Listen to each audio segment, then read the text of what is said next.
For today's presentation, I'm going to be discussing the different interpreting settings. For the first setting that I'm going to be discussing is the educational setting.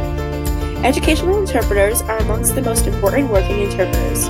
Educational interpreters are a key aspect in the deaf student's educational career.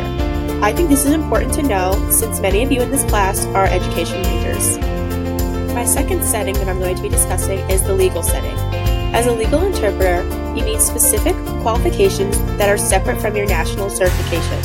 And typically, legal interpreters work alongside a certified deaf interpreter to ensure clarity during the trial. Next is the workforce setting. One of the most specific differences in working in a workforce setting is that you will work with a designated interpreter. This means that you will have one specified interpreter for the entire workday. Next is the medical setting. Medical interpreters will be exposed to various medical settings. This includes emergency room, family doctor appointments, and surgery. It is important to remember that the interpreter is a part of the medical team and will have access to all of your records. Next is the religious setting. A religious interpreter should work within your own religious beliefs. And typically for this setting, the interpreters volunteer for this position and do not get paid. Next is the mental health setting. Mental health interpreters need to be amongst the most skilled of the interpreters because mental health is taxing for anyone involved. These interpreters must be certified. A novice interpreter could not be involved in a mental health appointment. Next is VRS. VRS stands for Video Relay Services.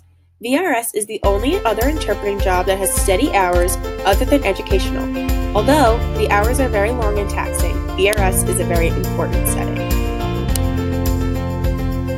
Now, I will be discussing how to work with interpreters. There are several things to know while working with different interpreters. Here are some do's and don'ts.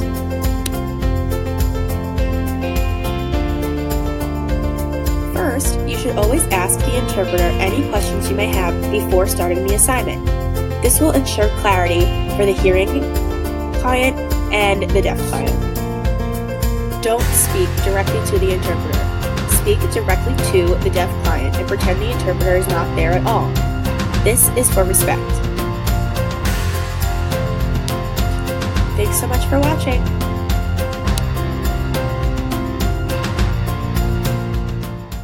Created using Powtoon.